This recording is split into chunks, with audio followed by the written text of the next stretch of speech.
The first time I entered the forests of the Pacific Northwest, I was told to listen carefully to the sounds of the woods. This region has been home to many native tribes for centuries, especially the Salish people. They know the forests better than any more. And according to them, there is one particular sound that travelers should never ignore. It's a sound that many outsiders mistake for something natural. That evening, I was walking along an old forest trail. Massive cedar and fir trees surrounded me, rising so high that the sky was barely visible through their branches. The air was cool and quiet. Then suddenly I heard a strange sound. Tick, tick, tick, like two dry sticks knocking together. I stopped walking. I looked around the forest. There was no one there. A moment later, the sound came again. Tick, tick. This time it sounded much closer. I tried to explain it to myself, maybe falling branches or wind hitting the trees, but then I remembered something a local man had told me earlier that day. He had said, "If you ever hear the sound of sticks knocking together in the forest, you should turn around and leave immediately."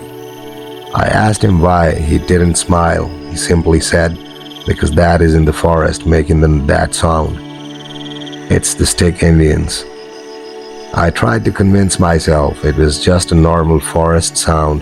After all, the forests of the Pacific Northwest are ancient and dense. Branches fall all the time. The wind pushes the limbs together and animals move the undergrowth. But then the sound came again. Tick, tick, tick. This time it was clearer. I turned quickly toward the direction it came from. The forest had grown darker now. In these woods, evening turns into night very quickly beneath the towering trees, but I couldn't see anything. Still, the sound continued. Now it felt like it was slowly moving around me, first from the right, then from the left, then somewhere behind me. My heart began to race. I started walking faster down the trail. A few steps later, I heard something crunch on dry leaves behind me. I froze. The sound stopped. For a few seconds, the forest was completely silent. Then, suddenly, tick.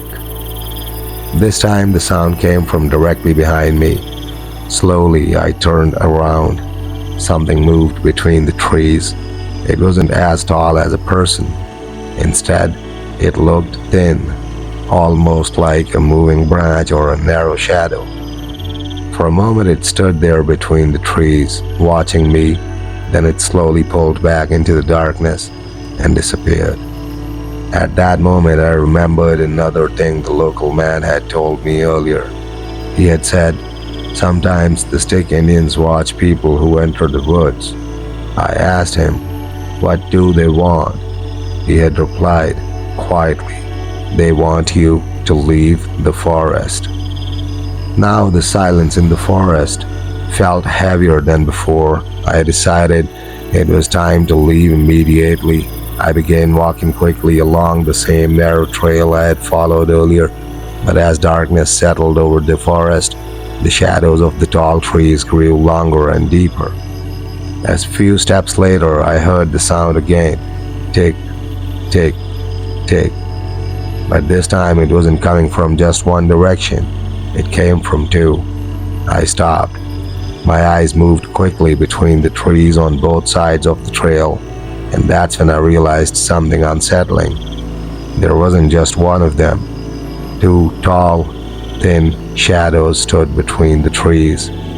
They looked almost like narrow branches or pieces of the forest itself. If they hadn't moved, I might have mistaken them for a part of the trees.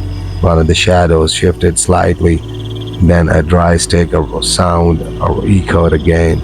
Tick. At that moment, I finally understood what that sound meant. They were signaling to each other, communicating in some quiet language of the forest. My breathing became faster. Without wasting another second, I turned and started walking quickly down the trail. After a few steps, I was almost running. Behind me, I heard the sound again. Tick, tick. But this time they didn't follow. It left as if they were simply watching me leave.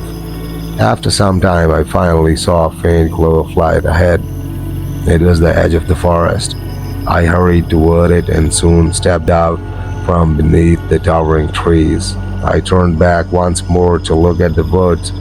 The forest stood there in complete silence again, but even now, whenever I think about those forests in the Pacific Northwest, I remember that sound. Tick, tick, because the old stories of the Salish say something important. The Stick Indians do not always attack people. Often, they simply watch and warn you to leave, but if someone ignores their warning, the forest may never let them find their way out again.